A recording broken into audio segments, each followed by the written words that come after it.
Hello and welcome to Cooking with Andrew. Today I will be cooking apple bread. So the ingredients you need for this is 1/4 teaspoon of salt, 1 teaspoon of orange abstract, half cup of shortening, 1 teaspoon of soda, baking soda, and you need 1.5 teaspoons of sour milk. Now, not everybody has milk gone bad in the fridge, so you can either add lemon to regular milk to substitute it with, or you can add buttermilk.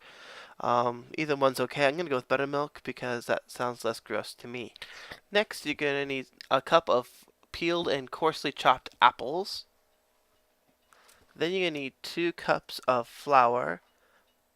Then you're going to need 1 cup of sugar. Oh yeah, don't forget in the flour to sieve it. I have a little sieve here. It just does that for me, so that's always good. Next, you're going to need 1 teaspoon of vanilla extract, some cinnamon, and 2 beaten eggs. The cinnamon you don't need till the very end, and that's kind of to taste, so we'll work on that when we get to it. Now, this recipe is from 100 Years of Good Cooking. It's a Minnesotan recipe. I grew up in Minnesota, so it's kind of nice to have a little heritage. So I'm going to experiment with this recipe today.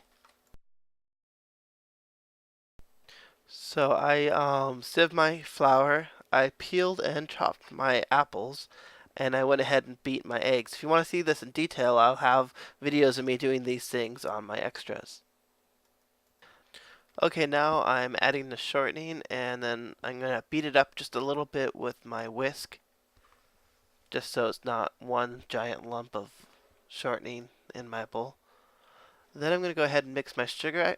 The cookbook just says mix all the ingredients together, so it doesn't really matter what order you do them in.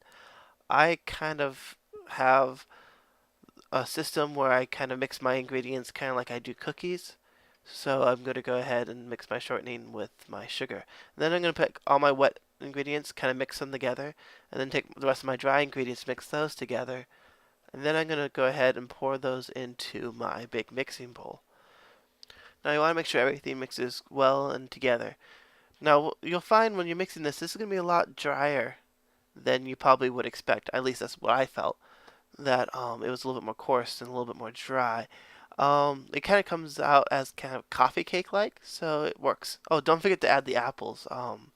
So go ahead and just pour those right in there and mix it up until it's all pretty much mixed together and kind of stuck together.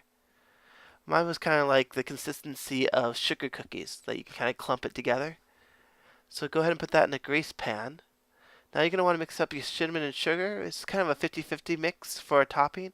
Let's pour it on. It says like a teaspoon or a tablespoon of that on top. I just put as much as I thought covered it.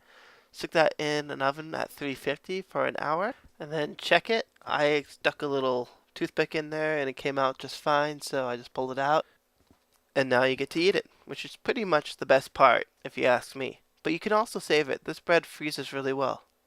Well, I hope you enjoyed this first video of Cooking with Andrew. Hopefully I'll have many more in the future. Thanks for watching.